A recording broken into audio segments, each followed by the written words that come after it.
Está na hora de arrumar nossa casa. É o nosso desafio de hoje, na nossa reflexão, na nossa mensagem, que nós estamos iniciando o mês de missões, de família, né? De missões terminou domingo. E o de família começa hoje e certamente vai ser um tempo de muita bênção. O Júnior caprichou na programação junto com a Júnia. Eu já vi a programação toda, já vi como é que vai ser o desdobramento e vai ser uma bênção, você não pode perder.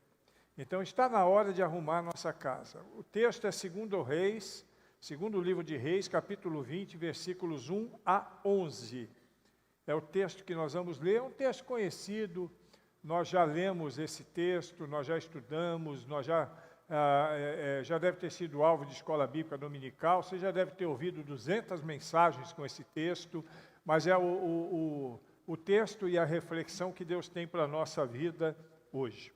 Eu vou ler aqui no microfone por causa da gravação, mas você pode acompanhar a leitura através do telão ou na sua própria Bíblia. Aliás, hoje com o telão, pouca gente traz Bíblia para a igreja, né? Não deixe de trazer sua Bíblia. Eu sei que muitos trazem no celular, né? Aliás, aí não tem como deixar de trazer a Bíblia, porque ninguém anda sem celular hoje, né? Quem está sem celular aí? Levante a mão. Glória, porque esqueceu, né? Você também, né? Lá atrás alguém levantou a mão, quem foi? Olha, tem gente sem celular. Você não, Levi, você não tem idade para ter celular, não. Fique quieto aí, viu? Está muito novo. Vocês podem me acompanhar na leitura, inclusive está na mesma linguagem, e nós vamos falar um pouco sobre isso. Naquele tempo, Ezequias ficou doente e quase morreu. O profeta Isaías, filho de Amós, foi visitá-lo e lhe disse: assim diz o Senhor, ponha em ordem a sua casa, pois você vai morrer, não se recuperará. Ezequias virou o rosto para a parede e orou ao Senhor. Lembra-te, Senhor, como tenho te servido com fidelidade e com devoção sincera. Tenho feito o que tu aprovas. E Ezequias chorou amargamente. Antes de Isaías deixar o pátio intermediário, a palavra do Senhor veio a ele e disse: volte e diga a Ezequias, líder do meu povo, assim diz o Senhor, Deus de Davi, seu predecessor, ouvi sua oração e vi suas lágrimas, eu o curarei. Ouvi sua oração e vi as suas lágrimas, eu o curarei. Daqui a 3 dias você subirá ao templo do Senhor. Acrescentarei 15 anos à sua vida, e livrarei você e essa cidade das mãos do rei da Assíria. Defenderei essa cidade por causa de mim mesmo e do meu servo Davi. Então disse Isaías: preparem um emplasto de figos. Eles o fizeram e aplicaram na úlcera, e ele se recuperou. Ezequias havia perguntado a Isaías: qual será o sinal que o Senhor me curará e de que hoje há 3 dias subirei ao templo do Senhor? Isaías respondeu: o sinal de que o Senhor vai cumprir o que prometeu é esse. Vamos ler todos juntos? Você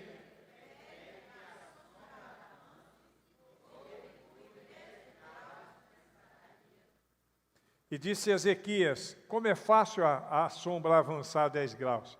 Eu prefiro que recue. Então o profeta Isaías clamou ao Senhor, e ele fez a sombra recuar 10 graus, que havia descido na escadaria de Acás. Palavra de Deus que edifica a nossa vida e nos dá inteligência espiritual. E tendo sido lida, todo o povo de Deus diz: amém. Amém. Glória a Deus. Ezequias é o seu nome. É o nome de um profeta cujo significado é Jeová fortalece. Ele temia a Deus, era um homem que vivia em temor do Senhor e agia com justiça. Foi um dos sucessores do reinado de Davi e assumiu o trono com 25 anos de idade. Ele foi um rei novo, muito embora outros tenham assumido o trono bem mais novos do que ele. Ezequias viveu em torno do ano 715 a.C., quer dizer, tem 2.700 anos aproximadamente que ele viveu. E seus pais se chamavam Abi e Acás, papai e mamãe. Esse profeta, ele tinha muita fé e constantemente alertava o povo sobre a consciência com relação ao pecado e de quanto o pecado desagradava a Deus. Ele era um homem de Deus, porque além de alertar o povo, ele ensinava os mandamentos para que o povo pudesse se aproximar cada vez mais de Deus. Essa era a caminhada de Ezequias. Logo que ele começou a reinar, ele reparou e purificou o templo. Ele uniu os sacerdotes, uniu os levitas e o seu ministério e restabeleceu a celebração da Páscoa, do Passache. Estava tudo meio que bagunçado quando ele chegou e ele começou a colocar ordem na casa. Em seguida, ele combateu a idolatria que veio dos seus antecessores, e era praticada pelo povo de Israel, que já estavam cultuando deuses pagãos. Ele combateu isso e ordenou que fosse destruída. Quem sabe, quem lembra da tal da serpente de bronze, que foi construída desde o tempo de Moisés, né? Ele mandou destruir aquela peça, porque aquela peça se transformou num objeto de idolatria. Muito embora ela tenha sido importante no momento em que foi construída, ela acabou se transformando no objeto de idolatria pela população, e Ezequias manda destruir. Destrói esse bicho aí, porque aqui adorar só a Deus, né? Um homem de Deus mesmo. De acordo com as Escrituras, Senaqueribe, que era rei da Assíria, se levantou contra o profeta e contra o povo de Judá. E ele, por sua vez, orou a Deus, e um anjo exterminou os soldados assírios durante a noite. Um anjo exterminou todos aqueles homens. E ele tem, então, uma biografia bastante interessante. Foi um dos guerreiros de Deus, né? Um dos homens de Deus que marcaram a história, que deixaram um legado importante. Mas eu creio que o fato mais marcante da vida de Ezequias, provavelmente, é esse fato que está narrado nessa porção das Escrituras, e lá em Isaías também a gente volta a ver essa questão que nós estamos lendo, do Senhor ter acrescentado 15 anos à vida de um profeta que estava morrendo de câncer. Esse talvez seja o fato mais marcante de toda a sua caminhada. Foi Isaías quem disse a ele que ele ia morrer. No versículo 1 a gente lê: naquele tempo Ezequias ficou doente e quase morreu, e o profeta Isaías, filho de Amós, foi visitá-lo e lhe disse: assim diz o Senhor, põe em ordem a sua casa, porque você vai morrer, você não vai se recuperar. E o que demonstra aqui, quando a gente vê uma situação como essa, é a fragilidade humana. Como nós somos frágeis, né? Nós estamos bem hoje, fazendo coisas de Deus, coisas tremendas, e de repente estamos numa situação como essa. Aquele homem que havia conduzido Israel com tanta responsabilidade, né? Judá com tanta responsabilidade, derrotou os assírios, destruiu a serpente, ele combateu a idolatria, uniu os levitas e os sacerdotes, restabeleceu celebrações, agora está sendo derrotado por tumores, por um câncer, ou por úlceras. Cada tradução vai dizer de uma forma, mas os estudiosos acreditam que se tratava de um câncer. E ele está sendo destruído por aquela doença. Ele tinha adoecido gravemente, acometido do que a Bíblia chama de úlcera, e estava vivendo aquele momento difícil de sua vida. Quando ele recebe uma visita de um homem de Deus que diz para ele, ó, arruma a sua casa, se prepara, que você vai se encontrar com o papai. Você vai morrer. Você vai morrer. Aquele grande homem de Deus estava nos dias de sua morte. Sua vida estava de cabeça para baixo. Estava destinado à morte. E se Isaías diz para ele arrumar casa, é porque tinha algumas pendências que precisavam ser resolvidas, né? Apesar de ele viver uma vida reta diante de Deus, tinha algumas pendências, senão a palavra não seria essa.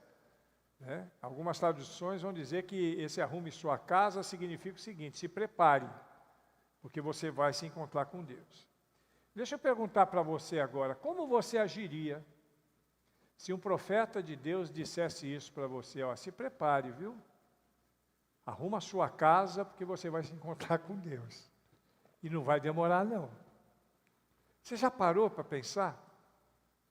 E aí eu pergunto para você, porque para nós que somos crentes, o fato de morrer não assusta, pelo menos eu.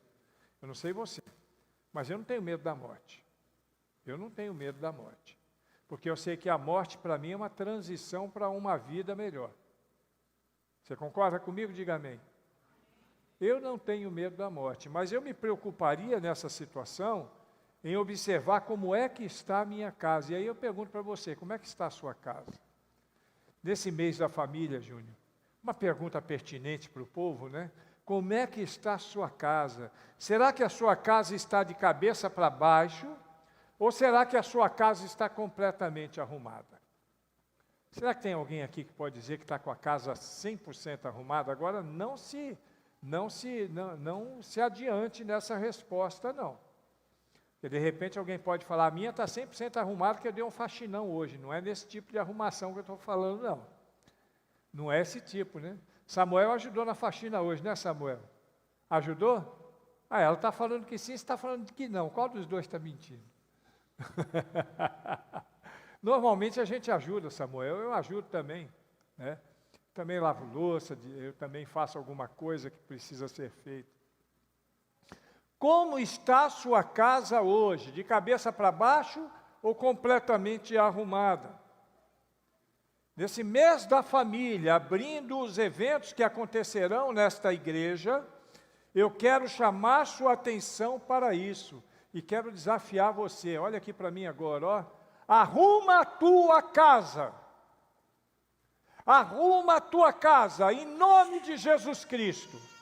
Arruma a tua casa. Nós vivemos dias difíceis. Será que foi comigo que ele assustou? Não, né? Porque a Eliane, de vez em quando, dava uns pulos quando eu falava assim. Nós vivemos dias muito difíceis hoje, né? Família tem perdido a sua referência de lá. E eu digo isso com muita dor no coração, é tudo ao contrário hoje. Os que são mais antigos sabem do que eu estou falando. É tudo ao contrário. E o pior é que não é só lá fora, não. Às vezes até dentro da igreja. Às vezes até dentro da igreja. Lá com os de fora e os de dentro também. As pessoas não gostam mais de ficar em casa, não sentem prazer de estar em família. Não sente prazer de estar com os seus. Tem pouco tempo de qualidade com a família. E tempo de qualidade que eu digo, não é aquele tempo do oi, cheguei, tchau, estou indo, não.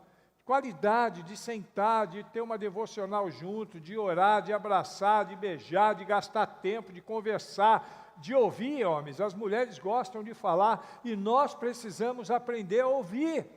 Homem não gosta de ouvir, nós temos que ouvir. Nós precisamos ter mais tempo de qualidade. Casamento, por exemplo, tem sido desvirtuado. Maternidade hoje já não é tão valorizada. Você vê que nós vivemos num tempo que eles fazem de tudo para aprovar o aborto até o último mês de gravidez, se for possível, né?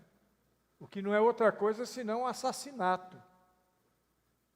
Essas mesmas pessoas, infelizmente, que lutam a favor do aborto, lutam a favor da preservação da vida animal. Quer dizer, para eles é mais importante a vida de um cachorro do que a de uma criança. Infelizmente, essa é a realidade que nós vivemos. A maternidade já não é mais como era antes, e aqui não é questão de saudosismo, não, de arcaísmo, não, nem de falta de respeito com a atual formatação da família. Eu sei que hoje, no nosso tempo, nós temos uma formatação da família que às vezes é diferenciada. É direito de cada um formar sua família do jeito que quiser. E elas precisam ser respeitadas dentro daquilo que elas querem. E eu não tenho dúvida quanto a isso e não desrespeito.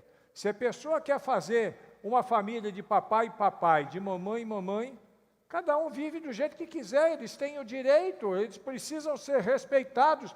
Mas nós, os cristãos conservadores, ainda consideramos a família dentro do padrão bíblico. E a família precisa ser considerada por nós. Cada um faça o que quiser da sua vida, mas se você vive segundo a palavra de Deus, se você se chama cristão, nós precisamos ter um contexto de família no padrão bíblico, é monogâmico, é hétero, é indissolúvel e vivido a três, o marido, a mulher e Deus. Esse é o padrão de família, esse é o padrão do casal que vai iniciar uma família. Poucos sabem o que é uma família hoje no sentido patriarcal, com papai, mamãe e filhos. Entendemos que o Senhor criou um homem e uma mulher, Adão e Eva, e lhes ordenou, e Deus os abençoou, dizendo: sede fecundos e multiplicai-vos e enchei a terra. Nós que somos cristãos, se você está assistindo aí, e você de repente está questionando a minha fala, e você tem outra visão, eu respeito a sua visão, viva da forma que você quiser, mas nós que somos cristãos conservadores, para nós esse é o padrão de Deus, e nós nos submetemos ao padrão de Deus. É assim. Cada qual faça o que quiser, cada qual tem o direito de fazer o que quiser, mas nós nos submeteremos à palavra de Deus sempre. Para nós que somos cristãos, é mais do que um direito, nós também temos o direito que você tem.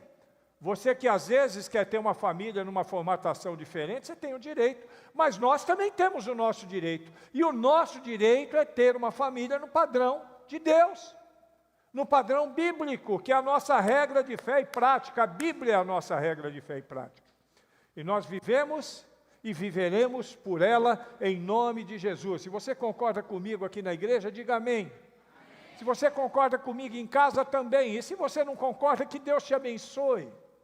Tenho nada contra você, e tudo que eu quero é que Deus te abençoe. No texto da nossa reflexão, o rei Ezequias recebe uma ordem da parte de Deus, por meio do profeta Isaías, para colocar em ordem a sua casa. Essa é a palavra que ele recebe: coloque em ordem a sua casa. Talvez esse colocar em ordem possa significar: se prepare, que você vai morrer.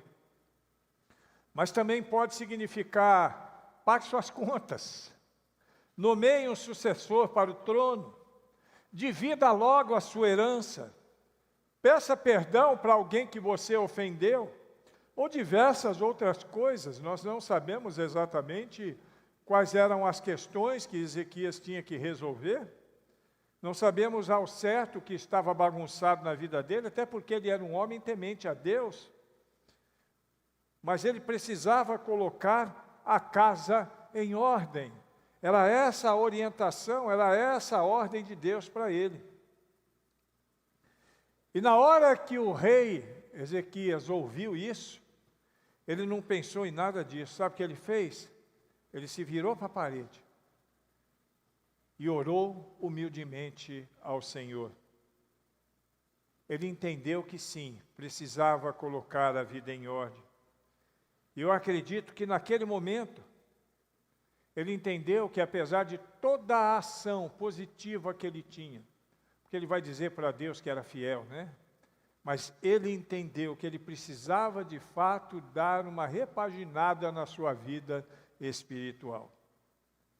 E eu quero usar o exemplo de Ezequias, para entrar com a graça de Deus, no poder do Espírito Santo, na sua mente, no seu coração, a fim de que nós possamos refletir sobre nós mesmos. O objetivo maior é refletir sobre nós. Se Deus dissesse para você agora, arrume a sua casa que você vai morrer, qual seria a sua prioridade nesse conserto necessário da sua caminhada? O que teria que ser resolvido, irmão? O que você teria que resolver? A pergunta é, como organizar a minha casa? O profeta, assim que ouve isso, a primeira coisa que ele faz é orar, ele ora. E a oração dele é bastante significativa para entendermos o que precisamos fazer para colocar a nossa casa em dia. Na sua oração, nós vemos o ponto de partida que fará toda a diferença se nós queremos de fato colocar a nossa casa em dia também. No versículo 3, onde ele faz essa pequena oração, ele diz assim, Senhor, eu te peço, e diz isso regado de lágrimas. Ezequias tinha muitos argumentos para mostrar a Deus a sua integridade espiritual. Ele tinha muitos argumentos, lembra-se do que eu disse? De como ele andava com fidelidade, como ele andava com devoção? Então, o argumento dele era forte, para poder falar com Deus. E Deus considerou a oração de Ezequias. Considerou tanto que estendeu a vida dele por mais 15 anos. O cara que estava morrendo de câncer. Mais 15 anos de extensão no tempo de vida. Pense num negócio bom desse aí, um bônus de 15 anos na vida. Um bônus. E não viveu de qualquer jeito, não. Viveu com qualidade, viu? Porque se Deus dá, Ele garante. Viveu com qualidade. E não foi só isso. Curou o câncer dele. Não viveu 15 anos sofrendo de câncer, não. Fazendo quimioterapia ou radioterapia.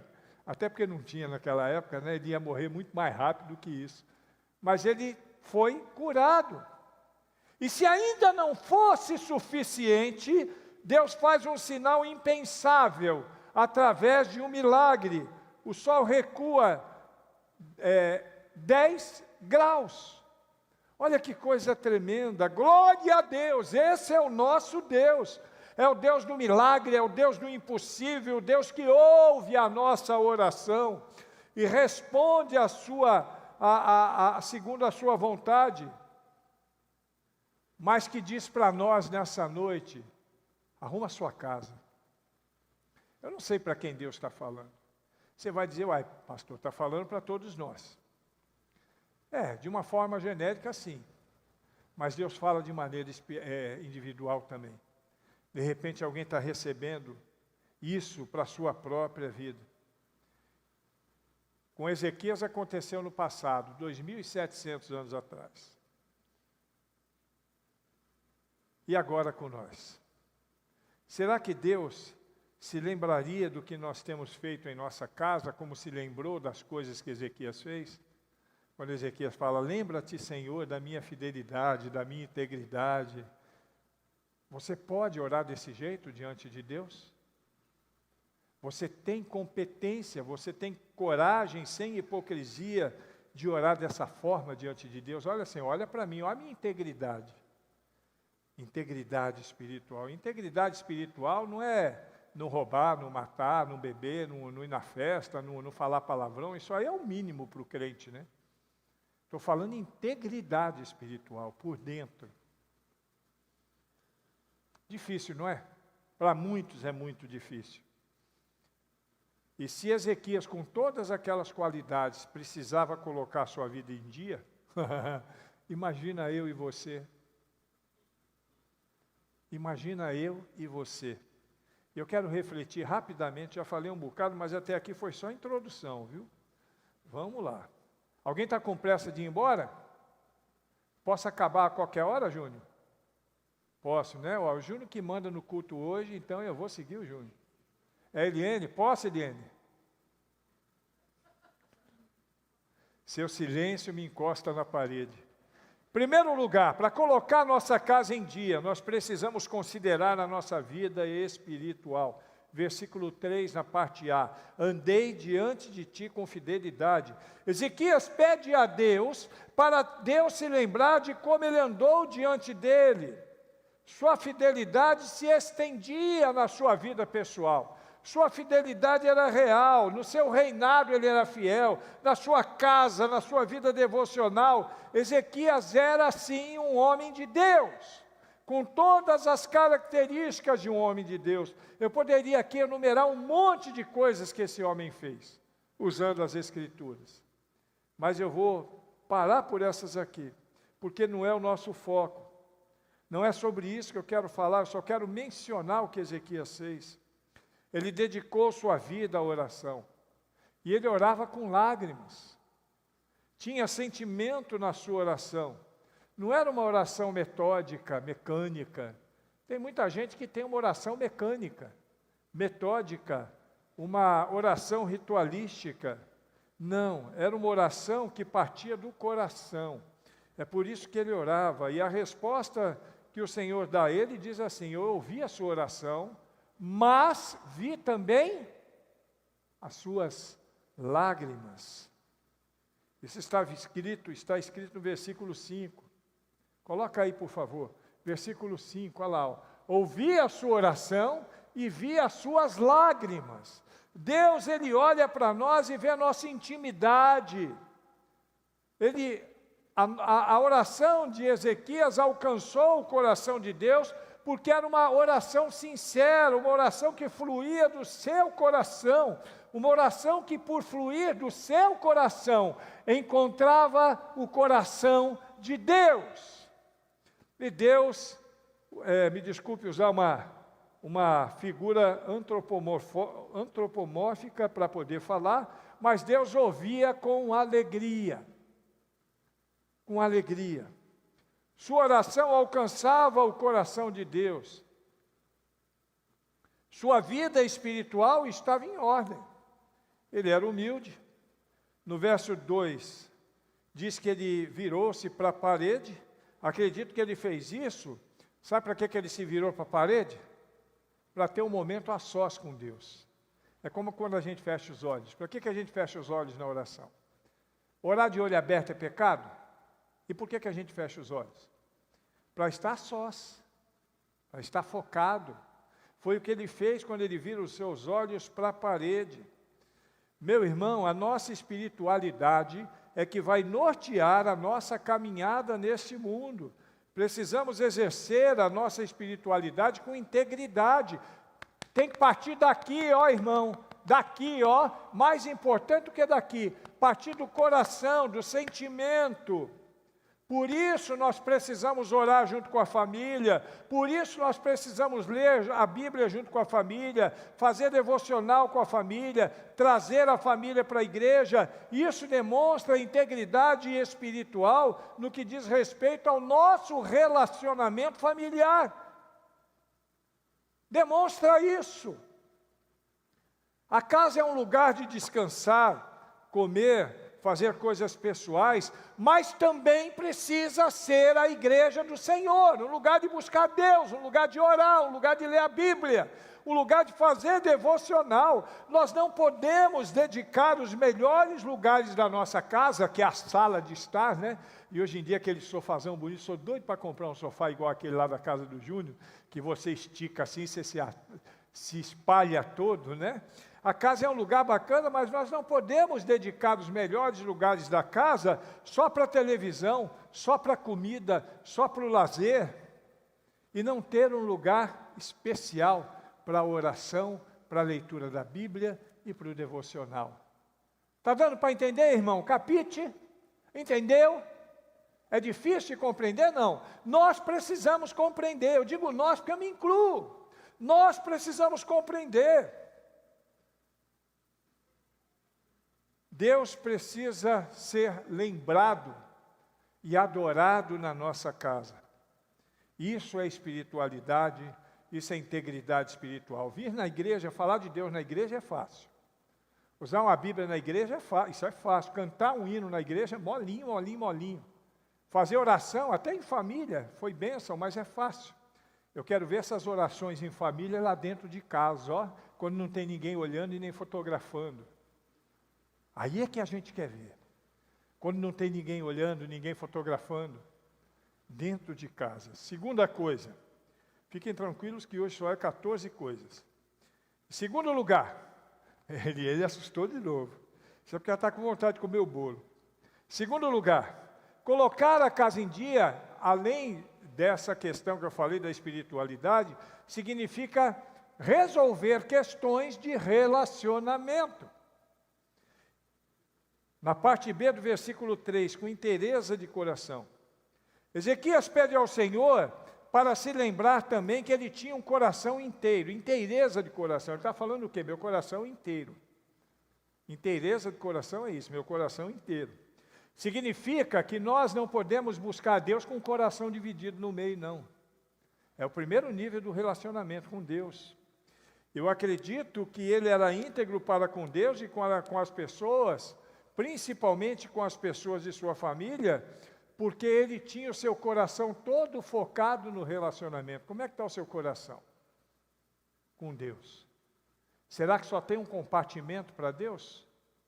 Ou seu coração todo pertence ao Senhor? Claro que eu não estou falando aqui de biologia, não estou falando de questão de órgãos do corpo, né? Não estou falando disso, é a figura do coração. Ele pertence a Deus? A Bíblia diz assim: buscar-me-eis e me achareis quando me buscares com um pedacinho do coração, com a metade do coração, com 3/4 do coração, de todo o coração. De todo o coração. E lá em Marcos 12:30 a gente lê: amarás, pois, o Senhor teu Deus, de todo o teu coração, de toda a tua alma, de todo o teu entendimento e de toda a tua força. De que jeito é para amar a Deus? De forma integral. Nosso relacionamento com Deus tem que ser 100%. Não dá para amar a Deus de uma maneira menor, não. E na sequência do texto ainda fala assim: e o teu próximo como a ti mesmo.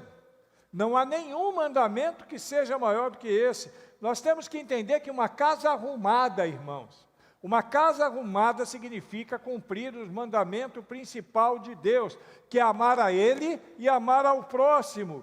E amar de maneira integral. Não é para amar de meia boca, não. Não é para amar meia sola, de qualquer jeito, nada disso. Mas é para amar de maneira plena. E amar de maneira plena significa se lançar nos braços dele. Amar o meu próximo de maneira plena significa amar o meu próximo como se fosse eu mesmo. Alguém aqui não se ama? Todo mundo se ama. E nós precisamos amar o próximo da mesma maneira. E para arrumar nossa casa, se por acaso ela não estiver arrumada, precisamos estabelecer um relacionamento mais íntegro com Deus e com as pessoas. Ter um coração inteiro, não fingido e nem dividido. É por isso que Tiago ensina a limpar as nossas mãos e o coração. Tiago 4,8 diz assim: purificai as mãos, pecadores, e vós que sois de ânimo dobre, limpai o vosso coração. Nossos relacionamentos mostram como nós amamos o nosso próximo, precisam mostrar. E em casa é que nós ficamos mais íntimos, né? Em casa é que nós somos mais nós mesmos, né? Aquilo que nós somos aqui, nem sempre nós somos em casa. E aí, então, eu pergunto, quem é você dentro de 4 paredes? Isso é importante. Quem é você dentro de 4 paredes? Você tem amado o seu próximo mais próximo, que é a sua esposa, seu marido, seu filho, seu pai? Seu coração está inteiro ou dividido? Essa é uma pergunta importante, essa é uma pergunta interessante que precisa ser feita. Será que você tem falado palavras duras com as pessoas que te cercam? Eu quero dizer para você que Mateus 12:34 diz que a boca fala do que está cheio o coração. Se você é muito duro nas suas palavras, olha para dentro do seu coração, tem alguma coisa que precisa ser restaurada. Tem alguma coisa que precisa ser resolvida. Para colocar os relacionamentos e o coração em ordem, você precisa perdoar quem te ofendeu. Você precisa exercitar mais o amor. Você tem amado a sua família, mas amado de verdade, irmão, com todo o coração. Não é por obrigação, não. Então, em nome de Jesus, olha aqui para mim. Coloque os seus relacionamentos em ordem. Amém? E terceiro e último lugar, para a alegria da galera que está com vontade de comer doce. Terceiro e último lugar, para colocar a sua casa em dia, é necessário também considerar as suas atitudes. E aí eu pergunto, como você tem agido neste mundo? Na parte C do versículo 3, se diz assim, fiz o que era reto aos teus olhos. Eu sempre cito Francisco de Assis em muitas das minhas mensagens, já citei aqui. E eu não só aqui, como também em outros lugares, quando eu tenho oportunidade de falar, quando eu tenho oportunidade de pregar, ele tem uma frase famosa que me faz repensar a minha vida todos os dias. Você sabe qual é essa frase? É assim, prega o Evangelho. Se necessário, use palavras. O que ele está falando aqui? Que o exemplo é muito importante. As atitudes mostram quem realmente nós somos. As ações de Ezequias demonstravam o tipo de homem que ele era. As ações dele demonstravam que tipo de homem que ele era. As suas ações estavam todas focadas no Senhor, porque ele era um homem de Deus. E as suas ações estão focadas em quem? Ezequias, ele glorificava a Deus em tudo que fazia. E você, tem glorificado a Deus naquilo que você faz? É uma reflexão que eu também tenho que fazer, todos nós temos. Quando nós vemos a história de Ezequias, por exemplo, nós vamos ver que o templo estava fechado, e a primeira coisa que ele fez quando se tornou rei, foi reabrir o templo, está lá em 2 Crônicas 29, 3. Ele restabeleceu o culto a Deus, está em 2 Crônicas 29, de 20 a 36. Ele celebrou a Páscoa, que há muitos anos havia sido esquecida, está em 2 Crônicas 30. Ele ordenou a coleta de dízimos e ofertas para a casa de Deus e para o sustento dos sacerdotes, está em 2 Crônicas 31, de 2 a 21. E além disso, quando enfrentava os inimigos como Senaqueribe, rei da Síria, antes de ir para a guerra, ele orava ao Senhor, segundo Reis, capítulo 19, versículos 14 a 19. Como Ezequias mesmo disse na sua oração, suas atitudes eram retas diante dos olhos do Senhor. E não fazia apenas o que era certo aos seus próprios olhos. Ele fazia o que era certo diante dos olhos do Senhor, porque ele obedecia ao Senhor. Nós também precisamos prestar atenção no que fazemos. A temática família, nós lembramos que às vezes a família está fora de ordem. Está tudo bagunçado, e às vezes quando a gente fala em arrumar a casa, é literalmente a casa em casa. Ninguém sabe quem é quem mais na família. Ninguém sabe mais definir os papéis, né? Muitas famílias são divididas porque cada um quer fazer sua própria vontade. E hoje em dia, enquanto está um num quarto assistindo uma TV, está outro na sala assistindo uma TV, um menino no quarto assistindo no seu tablet, outro em outro lugar assistindo seu iPhone, ninguém mais se junta. Não se junta mais, a família não se junta, não almoçam juntos, não tomam café juntos, alguns nem dormem juntos mais. Existem casais que dormem em quartos separados há anos. Casais casados há anos dormem em quartos separados. Família está bagunçada, precisa ser colocada em ordem.